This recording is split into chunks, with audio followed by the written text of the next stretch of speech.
చేపల కూర. చెరువు ఒడ్డున ఉన్న ఒక రాయి మీద కూర్చొని ప్రసాద్ చేపలు పడుతూ ఉంటాడు. శారద పొలం దగ్గరకొచ్చేలోపు 2-3 చేపలు పట్టుకుని కాల్చుకు తినాలి. అమ్మ చేపతల్లులు చెరువులో ఎక్కడెక్కడ తిరగకుండా నేను వేసిన గాలం దగ్గర తిరుగుతూ టైం వేస్ట్ చేయకుండా నా గాలానికి పెట్టిన ఎరం తినండి. శారద వచ్చేలోపు చేపల్ని గాల్చుకు తినాలని నా కోరిక తీర్చండి అని బ్రతిమిలాడుతూ ఉండగా చెరువులో వేసిన గాలం మునుగుతుంది. ప్రసాద్ సంబరపడుతూ గాలాన్ని పైకి లాగుతాడు. అంతే, గాలానికి చిక్కిన పెద్ద చేప కనిపించింది. ప్రసాద్ ముఖం సంతోషంతో విచ్చుకుంది. అలా 3 చేపలు పట్టుకుంటాడు. చెరువుగట్టు నుంచి కొంచెం దూరంలో మండుతున్న కట్టెల దగ్గరికి వచ్చాడు. ఆ మంటల మీద చేపలను కాల్చుకుంటూ ఉంటాడు. తన కొడుకు రమేష్ ప్రసాద్ చేస్తుంది చూస్తూ పొలం వైపు వెళ్తూ ఉంటాడు. ప్రసాదు చేపల్ని కాల్చుకుని తింటూ ఉంటాడు. శారద బుట్టని నెత్తిన పెట్టుకుని పొలం వైపు వెళ్తూ ఉంటుంది. ప్రసాద్ చేపల్ని కాల్చుకొని తింటూ ఉంటాడు. శారద అక్కడికి వచ్చేసరికి ఏమీ తెలియనట్టుగా తనతో పాటు కలిసిపోతాడు. పొలం దగ్గరికి వెళ్లకుండా ఇక్కడేం చేస్తున్నారు? ఓ చిన్న పర్సనల్ పనిపడిందిలే శారద, అర్థం చేసుకో. సరే సరే పదండి. శారద ముందుకు నడుస్తూ ఉంటుంది. నాన్న అడగలేదా 800 రూపాయల ఎండ్ ఆఫ్ సెమిస్టర్ పార్టీ గురించి? అమ్మా 800 కాదు 680. కరెక్ట్ గా చెప్పాడు. నీకెలా తెలుసు? అరే అప్డేట్ చేశాడు కుర్రాడు. భీమ్ యాప్ లో ఉన్న ఫ్యామిలీ గ్రూప్ లో. ఖర్చయితే అయింది కదా. మొదటిసారి నా కొడుకు లెక్క చెప్పాడు. ఫ్యామిలీ గ్రూప్ లో పొందండి ఫ్యామిలీ నుండి పేమెంట్ అప్డేట్స్. భీమ్, భారత్ యొక్క నమ్మకం, భారత్ యొక్క సొంత పేమెంట్స్ యాప్. తన వెనకాలే ప్రసాద్ సంతోషంగా నడుస్తూ ఉంటాడు. ఆహా, ఈ పూట చేపలు తినాలనే కోరిక తీరింది. మనసు ప్రశాంతంగా ఉంది. ఇక చక్కగా పొలం పనులు చేసుకోవచ్చు. శారద వెనకాలే నడుస్తూ ఉంటాడు. అలా రోజులు గడుస్తున్నాయి. ఎండాకాలం వచ్చింది. చెరువు కొంచెం కొంచెం ఎండిపోసాగింది. చేపలు తగ్గిపోతాయి. దాంతో ప్రసాద్కి చేపలు తినటం కష్టంగా మారింది. కరువు పని ముగించుకొని శారదా ప్రసాద్ ఇంటికి వెళ్తూ ఉంటారు. ఏమో ఈ శారదా, వినిపెత్తుంది చెప్పండి. నాకు చేపల కూర తినాలనిపిస్తుంది. చేపల కూర ఒకటేనా ఇంకేమైనా తినాలనిపిస్తుందా? అంత వెటకారం ఎందుకులే శారదా? నేనేం వేటకారంగా అడగట్లేదండి, మామకారంగానే అడుగుతున్నా. చెప్పండి, ఇంకేమైనా తినాలనిపిస్తుందా? చేపలతో ఎన్ని రకాల వంటలు చేయగలిగితే అన్ని రకాల వంటలు తినాలనిపిస్తుంది. అప్పుడు కొంచెం కోపంగా శారద ఇలా అంటుంది. చేపల కూర కావాలంట, చేపల కూర. అడగడానికైనా ఏమైనా ఉండాలి. మనం ఉన్న పరిస్థితి ఏమిటి? ఈ ఎండాకాలంలో కూలి పనులు సరిగ్గా లేక సంపాదనేమో అంతంత మాత్రంగానే ఉంది. ఇప్పుడు నీకోసం టౌన్కి వెళ్ళి చేపలు కొనుక్కురావాలంటే వామ్మో, ఇప్పుడు మన దగ్గర అంత డబ్బులు లేవుగా. ఆ మాట వినగానే ప్రసాద్ చిన్నబుచ్చుకుంటాడు. శారద ఒక చెట్టు కింద ఆగింది. ప్రసాద్ మాత్రం బాధగా ఇంటివైపు నడుస్తూ ఉంటాడు. అది చూసిన శారద, ఇప్పుడు ఈయన గారు అలకపాని పెక్కినట్టున్నాడు. మాట్లాడకుండా వదిలిపెట్టి వెళ్ళిపోతున్నాడు కదా, చూద్దాం ఈ అన్నాలెట్ట మాట్లాడకుండా ఉంటాడు అని చెట్టు నీడలో విశ్రాంతి తీసుకుంటూ ఉంటుంది. ప్రసాద్ ఇంటికొచ్చాడు. ఇంటి గుమ్మం దగ్గరే కోడలు అనామిక ఎదురుపడింది. మావయ్య, అత్తయ్యేది? నాకు తెలీదు కోళ్ళ, నాకంటే ముందు కరువు పని చేసుకుని బయలుదేరింది. ఇంకా ఇంటికి రాలేదా తల్లి? రాలేదు మావయ్య. వస్తుందిలే అమ్మా. ఇంతకీ పిల్లలు ఎక్కడున్నారు? కూలర్ వేసుకుని టీవీ చూస్తున్నారు మావయ్య. కాళ్ళు చేతులు కడుక్కొని రండి, అన్నం పెడతాను. నాకు అన్నం వద్దు, ఏం వద్దులే అమ్మా. అన్నం వద్దా? ఎందుకు మావయ్య? మామిడి పళ్ళు తిన్నారా లేదంటే తాటి ముంజులు తిన్నారా? ఏం తిన్నారు మావయ్య? నేనేమీ తినలేదులే కోళ్ళ, ఆకలిగా ఉంది గాని నేను తిననులే. ఆకలిగా ఉందంటున్నారు, అన్నం వద్దంటున్నారు. ఇంతకీ మీకేమైంది? నాకేం కాలేదులే కోళ్ళ, నేను మాత్రం అన్నం తిన్ను అంతే. ప్రసాద్ లోపలికొచ్చి కూలర్ గాలికి పిల్లలతో కూర్చొని టీవీ చూస్తూ ఉంటాడు. గుమ్మం దగ్గర అనామిక నిలబడి అత్తగారు శారద కోసం చూస్తూ ఉంటుంది. శారద నీరసంగా అక్కడికి వచ్చింది. మావయ్య ఎప్పుడో వచ్చారు, మీరు మాత్రం ఇప్పుడు వస్తున్నారు. ఇంతవరకు ఎక్కడున్నారు? ఈ ఎండకు తట్టుకోలేక ఓ చెట్టు కింద కూర్చున్నానులే కోళ్ళ.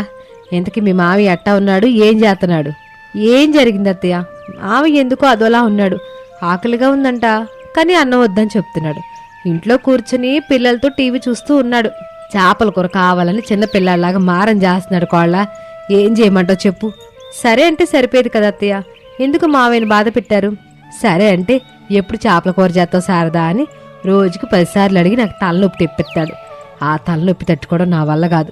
అందుకే కోళ్ళ చేపల కూర చేయడం వీలు కాదని చెప్పేశా.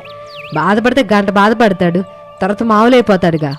అలాగే అత్తయ్య, కాళ్ళు చేతులు కడుక్కుంటండి, అన్నం పెడతాను. ఏం కూర చేసావు కోళ్ళ? పప్పుచారు చేశాను అత్తయ్య. నాకు మీ మామకి ఇద్దరు కలిసి పెట్టు, మేమిద్దరం తింటాం. సరే అత్తయ్య. ఇద్దరూ కలిసి ఇంట్లోకి వెళ్లారు. శారద కూడా పిల్లలు ప్రసాదులతో కలిసి కూలర్ దగ్గర కూర్చొని టీవీ చూస్తూ ఉంటుంది. ప్రసాదు శారదను చూసి ముఖం తిప్పుకుంటాడు. ఏంటండి ఇది, చిన్నపిల్లాడిలాగా చేపల కూర కావాలని మారం చేస్తున్నారు? ఇంకా కూల్ డబ్బులు రాలేదు కదండి. వచ్చిన తర్వాత చేపలు కొని మీకు ఇష్టంగా ఉండి చేపల కూర చేసి పెడతానులే. అప్పటి వరకు మామూలుగా ఉండండి, పిల్లలు నవ్వుకుంటారు. నానమ్మ, మీరిద్దరూ పెరట్లోకి వెళ్ళి మాట్లాడుకోండి, నేను చెల్లి ఏమో టీవీ చూస్తాం. అప్పుడే అనామిక వాళ్ళ దగ్గరికి వచ్చింది. అత్తయ్య, మామయ్య అన్నం పెట్టాను, తినడానికి రండి. ఇక శారదా ప్రసాదులు వెళ్లి కూర్చొని తింటూ ఉంటారు. అలా రోజులు గడుస్తూ ఉంటాయి. ఎండలు ముదిరిపోతూ ఉండడంతో చెరువు పక్కన ఉన్న కాలువ ఎండిపోతూ ఉంటే ఆ కాలువలో ఉన్న 2 పెద్ద చేపలు నీళ్లు లేక అల్లాడుతూ ఉంటాయి. అటుగా వస్తున్న ప్రసాదు ఆ 2 చేపల్ని చూశాడు. ఎంతో సంతోషపడతాడు. చేపలు, అబ్బా చేపలు ఎంత బాగున్నాయి! ఈ చేపల్ని తీసుకెళ్లి శారదకిచ్చి నాకు నచ్చినట్టుగా చేపల కూర చేయమని చెప్తాను. ఈ రోజు చేపల కూర తింటాను, కడుపు నిండుగా తింటాను అని సంబరపడిపోతూ ఆ చేపల్ని తీసుకుని ఇంటికొచ్చాడు. ఇంటి ముందు నిలబడి గట్టిగా పిలుస్తాడు శారదని. శారదా, శారదా! ఆ పిలుపులు విని ఇంట్లో ఉన్న అందరూ పరుగున వచ్చారు. 2 చేతులతో 2 చేపల్ని పట్టుకొని మురిసిపోతున్న ప్రసాద్ కనిపించాడు. పిల్లలు ఆ చేపల్ని చూసి ఆనందించారు. పరుగున ప్రసాద్ దగ్గరికి వచ్చారు. వావ్ తాతయ్య, చేపలు భలే పెద్దగా ఉన్నాయి. అవును తాతయ్య, ఈ చేపల్ని మనం పెంచుకుందాం తాతయ్య. అయ్యో తల్లి, ఈ చేపలు పెంచుకునే చేపలు కాదు, కోసుకొని కమ్మగా చేపల కూర చేసుకుని హాయిగా కడుపు నిండుగా తినే చేపలు. పెంచుకోవచ్చు తల్లి, తాతయ్యని అట్టాగి తీసుకెళ్లి నేలలో ఏమని చెప్పు అని శారద చెప్పగానే ప్రసాద్కి కోపం వచ్చింది. కోపంగా శారద వైపు చూస్తాడు. ఏం మాట్లాడుతున్నావు శారదా? ఇలా జీవితంతో ఆడుకోవద్దు. డబ్బులు పెట్టి నువ్వు ఎట్టాగు కొనుక్కొచ్చే నేను తినే అంత చేపల కూరను వండి చేసి పెట్టట్లేదు.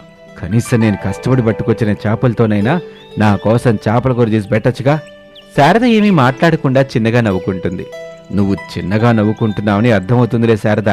పిల్లలకి చెప్పు, ఈ చేపలు పెంచుకునే చేపలు కాదని కూర చేసుకుంది నీ చేపలని చెప్పు. అత్తయ్య, చేపలు పట్టుకున్న మావయ్యని ఇంకా ఏడిపించడం అంత మంచిది కాదు. ఆ చేపలు పెంచుకునే చేపలు కావని పిల్లలకు చెప్పండి ముందు. అవునమ్మా, చేపల కూర కోసం నానపడుతున్న ఆత్రత మీకు అర్థం కావటం లేదు. ఎవరు చెప్పినా నేను చెల్లి వినము.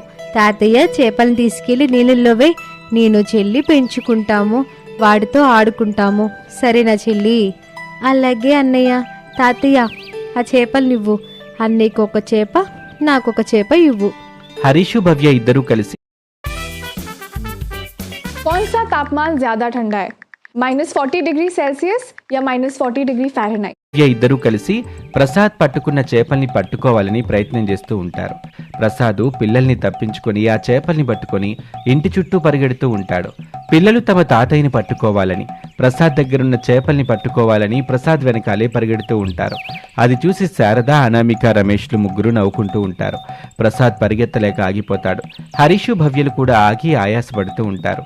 ప్రసాద్ ఆయాసపడుతూ, పిల్లలు ఇంకా పరిగెత్తడం నా వల్ల కాదు, నేను చెప్పేదేనండి. ఈ చేపలు ఆడుకునే చేపలు కాదు, పెంచుకునే చేపలు కాదు, కూర చేసుకుని తినే చేపలు. పిల్లలో, తాతయ్య చెబుతుంది నిజం. తాతయ్య తీసుకొచ్చిన చేపలు మీరు ఆడుకునే చేపలు కాదులే, పెంచుకునే చేపలు అంతకన్నా కాదు. వాటిని కూర వండుకొని తినాలి. నేను కమ్మని చేపల కూర చేస్తాను, కడుపు నిండా తిందురు గాని అని చెప్పగానే హరీషు భవ్య చిన్నబుచ్చుకున్నారు. ప్రసాద్ సంతోషపడుతూ పిల్లల వైపు చూశాడు. పిల్లలు అదోలా చూస్తారు.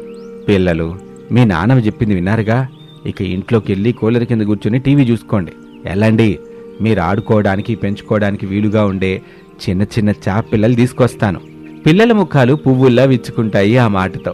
మా తాతయ్య చాలా మంచి తాతయ్య అని పిల్లలిద్దరూ ఇంట్లోకి వెళ్తారు.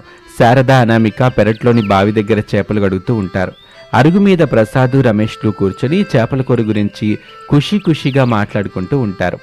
ఎందుకు నాన్నా నీకు చేపల కూర అంటే అంత ఇష్టం? కొన్ని ఇష్టాలకి ప్రత్యేక కారణాలుండవు బాబు. చేపల కూర అంటే నాకు ఇష్టం అంతే. రోజు చేపల కూర పెట్టినా ఎంతో ఇష్టంగా తింటాను. అంత ఇష్టం బాబు నాకు. అందుకేనా నాన్న అమ్మకు తెలియకుండా అప్పుడప్పుడు చెరువులో చేపలు పట్టుకొని కాల్చుకొని తింటూ ఉంటావు? అవును బాబు, నేను అలా కాల్చుకొని తినడం నువ్వు చూసేవాడు అయితే. అవునన్నా, చాలాసార్లే చూశాను. కానీ ఎప్పుడూ అమ్మకి చెప్పలేదులే అని వాళ్ళిద్దరూ మాట్లాడుకుంటూ ఉండగా ఇంట్లో నుంచి కమ్మని చేపల వాసన వస్తుంది. ఆ వాసన పీల్చుకొని ప్రసాద్ తెగ మురిసిపోతూ ఉంటాడు. ఇక అప్పుడే అక్కడికి అనామిక వచ్చింది. మావయ్య చేపల కూర అయిపోయింది, తినడానికి రండి. ప్రసాదు రమేష్లు ఇంట్లోకొచ్చారు. ఇంట్లో కూలర్ వేసుకుని అందరూ కూర్చుని అత్తాకోడళ్ళు చేసిన చేపల కూరతో భోజనం చేస్తూ ఉంటారు. ప్రసాదు కమ్మని చేపల కూరతో కడుపు నిండుగా తింటాడు. అత్తాకోడళ్ళకి థ్యాంక్స్ చెప్తాడు. అత్తాకోడళ్ళు చాలా సంతోషపడతారు. కాశ్మీర్లో కొత్త కోడలి సాహసం.